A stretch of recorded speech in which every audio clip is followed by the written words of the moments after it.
What is up, my people? How we doing today? Welcome to the video. We're gonna talk boxing today. Um, Devin Haney is back. By the way, before we get started, I heard Uh,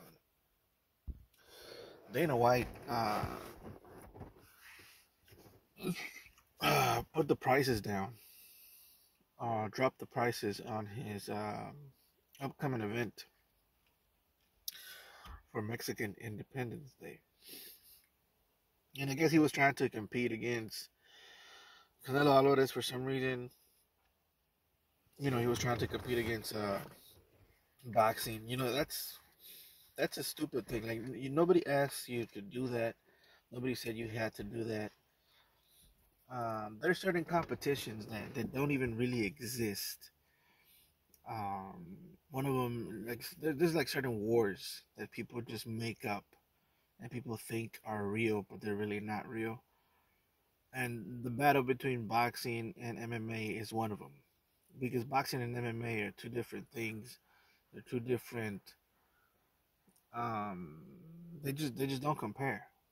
And it's entertaining to see in the ring when, like, for example, Conor McGregor faces um, Floyd Mayweather, or when there's this crossover events, those are entertaining. But when it comes to like competing, who makes the most money and stuff like that, who pulls the most people, it's not even a competition. Boxing consistently stays winning in that um in that sense. And not only that, but um, it's like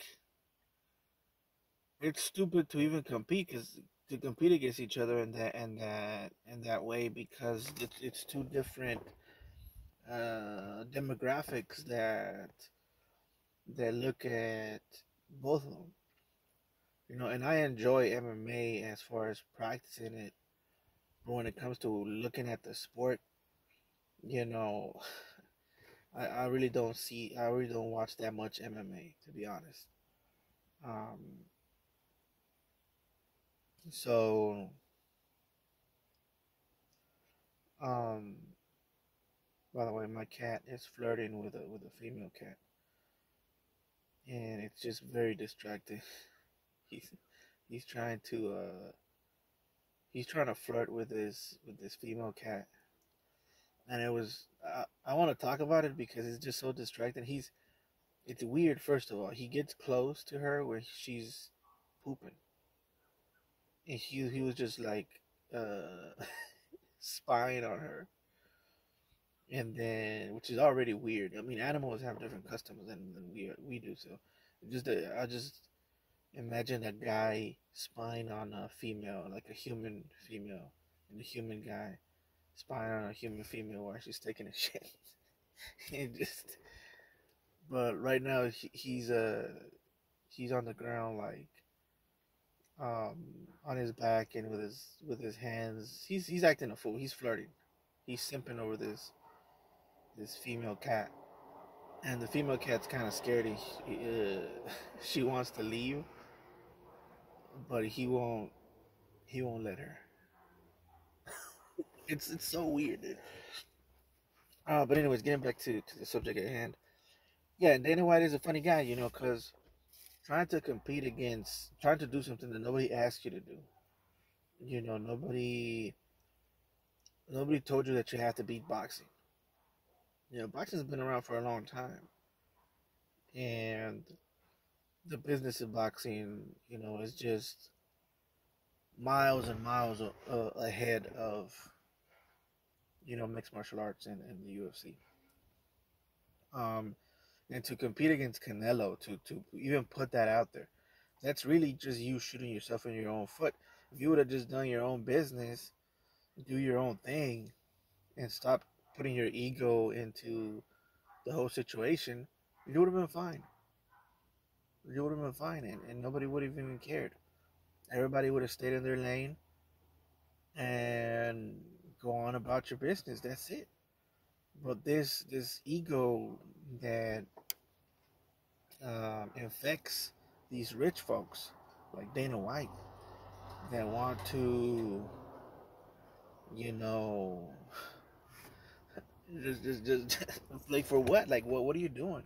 Now you lost a war that didn't even exist. And that's like the worst thing you could do is to do something unnecessary nobody asked for you to do, and then you lose. You lose at nothing, which is like the biggest loser move you could do, dude. It's crazy. There was no competition, and you still lost Dana. And I've heard some shit about Dana. Dana White, he doesn't pay his fighters that well. And the funny thing is a lot of people want to take up that model that the UFC has and have all the fighters under one corporation. And the thing about that is that that's good for the fans. That's good for us, right? Because we're gonna get the fights, and uh, and we're gonna get that kind of stuff. And we're gonna get the fights that we want. There's not gonna be any excuses and stuff like that. You know, there's gonna be one side of the street, and everybody's gonna fight each other. But the problem with that is, you get a guy like Dana White who, since he has all the power, he's allowed to mistreat people because there's no competition. He's allowed to mistreat his fighters because where are they gonna go? They got nowhere else to go but him. That's why I believe competition is important. Now, the problem with American boxing is not really. Um, I used to think it was the sides of the streets, it was the politics and stuff like that. But right now, we're starting to see that Turkey Al is eliminating that from the picture. But a lot of these fighters still don't want to fight. The problem is the fighters, and another problem is, one of them is yeah, the fighters. The fighters don't want to fight, but another one is a lot of these people are juiced. They're on the shit, bro. A lot of them are. Why do you think American fighters take so long in between fights?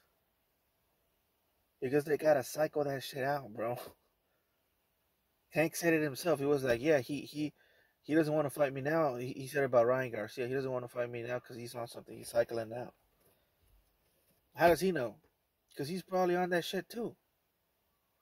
Every American fighter is on some shit that they have to cycle out. That's why they fight once or maybe twice a year.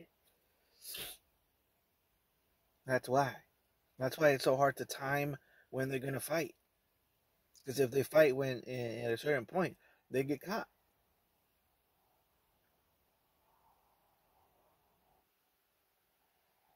You know what I mean? So, anyways, but yeah, just watch out for fake wars, man. There's fake wars out there, and if you get involved in them, you're gonna be losing wars that don't exist. You're gonna be looking stupid out there. Like it's so dumb, dude. It's so dumb. But anyways, moving on to Devin Haney versus Paro. By the way, Paro, I don't know if he's half Mexican or Spanish or whatever, but I did notice that he has a tattoo on his arm of a mariachi with a Dia de los Muertos face. So he may have Mexican ancestry, which is pretty cool because he's Australian, I believe, or yeah, I think he's Australian. He's from Australia, and Mexican culture. I was looking at it the other day. There's a lot of Mexican culture around the world. There's some people in France that have like a ceremony. I mean, like a Mexican Day or something like that, and they have like a Mexican Day parade, and the whole town is named after places in Mexico. So it's like a Mexican town in France or whatever. And then there's those Japanese people trying to be cholos in Japan, which is cool. I like that kind of stuff. The thing is, recently last couple of years, people have been like making up words for people that appreciate other people's cultures. Like for example, I appreciate Italian culture and I appreciate Japanese culture, even though I have nothing to do with those cultures. I don't have any Italian, or at least I don't know. I haven't done any ancestry or whatever. But I appreciate those cultures. I like them. I like Italian food. I like how Italian language sounds. You know, so many things about Italian, culture that I like. But I think it's the last 10 years people have been talking about, oh, you can't do that because you're not Italian. And it's like, what do you mean? I can't appreciate other people's, what does it call it, appropriation or something like that? It's like, just let people appreciate other cultures. Same thing goes with like the Japanese. Oh, you're a weeb or whatever, or that's what they call them, or that's appropriation. You can't learn Japanese because you're not Japanese. It's like what? So it's bad to learn different languages now. It's so stupid. But the good thing is that that's not happening anymore, and people are allowed to just do whatever they want. And that's a good thing about the planet now. The whole world is uniting, I guess, in a way, and kind of mixing and not really caring what people think. But anyways, I'm kind of um, going on a tangent here. But Battle is going to be hard.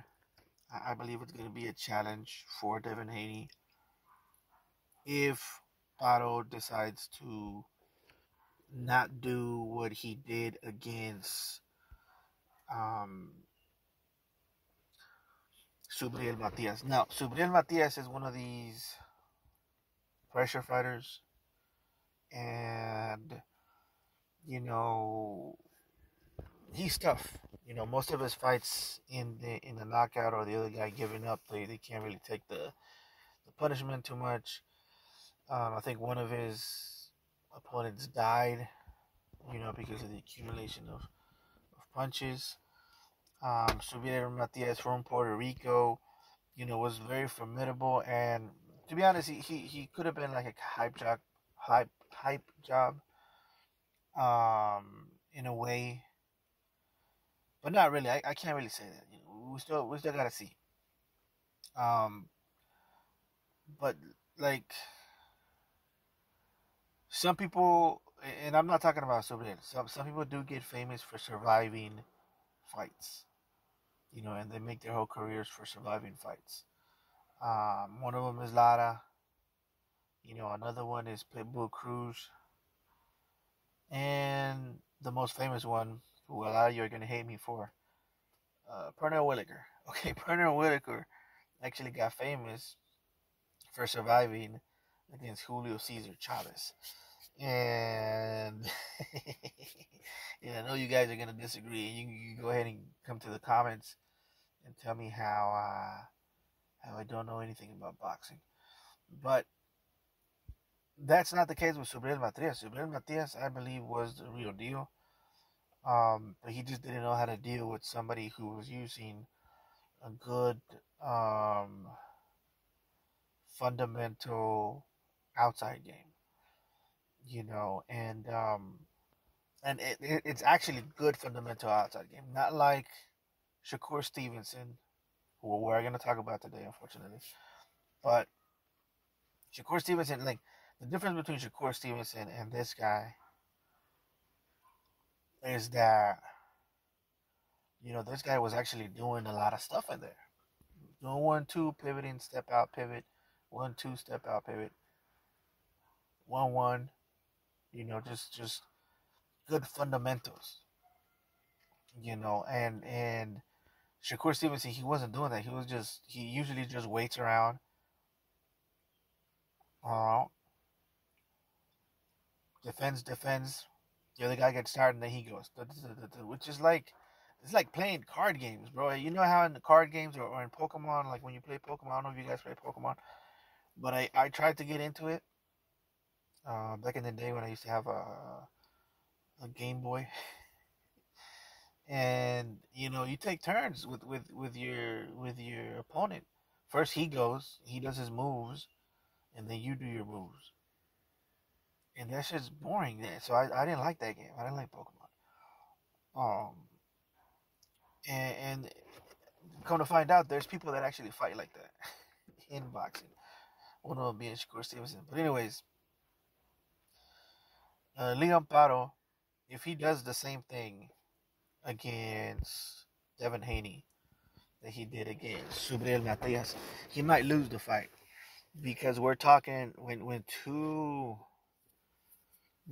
pure boxers or pure boxer styles face each other, um, the more athletic one wins, or the one with the most gifts. Um, I do believe that that's going to be Devin. And of course people are going to say, "Oh, he's just better." It's not. That's not the case. It's like if you have the same base style as the other guy, it's going to come down to very, very, very minute details. It's going to come down to one punch, and most of that's going to be physical, right? There was the other guy was probably faster, and that's probably what's going to be. Now, unless Aparo has this crazy IQ, which I don't think that's the case, and I don't think it's the case with Haney either. Good fundamental fighters, they rely on the fundamentals. They don't rely on their IQ. IQ is being able to adapt within a round, or being able to eliminate your opponent's main attack with your own attack, or something like that. You know what I mean? That's not what these type of fighters do. They stick with the fundamentals, and they win in that fashion. What I think Pato should do is he should change up his game plan a little bit with Devin, and go for hard shots to the body if he can. Now, this is stuff that I'm recommending. I don't know if he's gonna do that because I don't know that Pato knows how to do it. So we're just gonna have to see, but he can't do what he did to Subriel Matias. I do know that because outside game against a pressure fighter sometimes works, if you know how to use angles. If you know how to use angles, and you're better you have better footwork than the pressure fighter, then you'll beat him. The thing unfortunately about the modern day pressure fighters is that they don't know how to cut off the ring. They don't have the ability to cut off the ring, which requires footwork. That's what I'm saying. People think that because you're a pressure fighter, you're not supposed to learn footwork, or footwork is not important. It's actually more important for a pressure fighter, for a stalker. But people don't know that. Now, moving on to Shakur Stevenson. Um, Shakur Stevenson gonna fight this guy. I forgot what his name is. Joe something. Um, Cordina, I believe. And yeah, I mean they're setting him up with an easy fight. Right? They're setting him. This is supposed to be an easy fight for Shakur Stevenson. And before I had made a video about and I said that if Tank versus Shakur doesn't happen, it would probably be the common denominator would be Tank, because Tank continues to not fight the fights that we want him to fight, and he continues not to fight these quote unquote slick, speedy fighters. He kind of shies away from them, or when he does fight them, he makes them do these crazy weight cuts and a lot of these crazy stipulations in order for him to, actually fight them. So you start to look at that, and you start to see maybe the people behind Tank don't believe that he could beat these speedy type of fighters. Now, me personally, I think Tank beats Shakur Stevenson. But it's one thing what I believe, and it's another thing what the people behind him believe. And the people behind him know way more than I do because they've seen him spar, and they know their weaknesses and his strengths and all of this. So maybe they know that he might not be able to beat Shakur Stevenson. But by that same token, and by that same measure. You gotta look at what happened when Shakur Stevenson shook hands with um, uh, the guy from the zone. I forget his name. Eddie Hearn, right? And Eddie Hearn immediately gave him an easy fight. Now, to me, that looks like Eddie Hearn doesn't believe Shakur Stevenson is ready for any big fights. In my opinion, that means Eddie Hearn believes that Shakur Stevenson needs to rebuild or start anew, and he's gonna be trying to make him better before he gets that fight with Shakur Stevenson. I mean, with Tank Davis, and that's what this is. Unfortunately, it sounds disrespectful, but um, Joe Cordina, I believe is his name. I hope that's his name. Is training. He's training for Shakur Stevenson. He's that test to see to build him up into the fighter that he needs to be ready for the tanks of the world. And that means that Eddie Hearn himself does not believe that Shakur Stevenson beats Tank Davis, right? That's my personal opinion. But in other news, it has been mandated that Fedora and Terence Crawford has to happen. I haven't heard any news yet about it if it's gonna happen or not. I think this is a better fight than the Canelo fight, and I think that Terence Crawford should take it unless he has to cycle off of something and wait a wait a year like I told you these people do. Um, if that's the case, then he should probably wait around because he's gonna need that juice for Canelo. He's gonna need all that juice for Canelo. Pause. But this would be a good fight. It would be a challenge, because Fundora is not easy for anybody. But I think Terence Crawford wins. I think Terence Crawford ultimately beats Fundora. Um, you know, yeah, this is my opinion. But we'll see what happens, guys. But this is an interesting fight. I think that would be better for Terence Crawford for him to stay in this division and clear it out. Become undisputed. Um, but I think Terence Crawford knows that he's on his way out, and he wants to have one last fight. And if he loses, he wants it to be against Canelo. But he doesn't want to lose to one of these guys. So just think about it. He knows that. I feel like he knows that if Father Time's gonna knock on this door in one of these fights, and he doesn't want it to be just any fight. But we'll see what happens, guys. I think that's gonna be it for today. Please like, comment, and subscribe.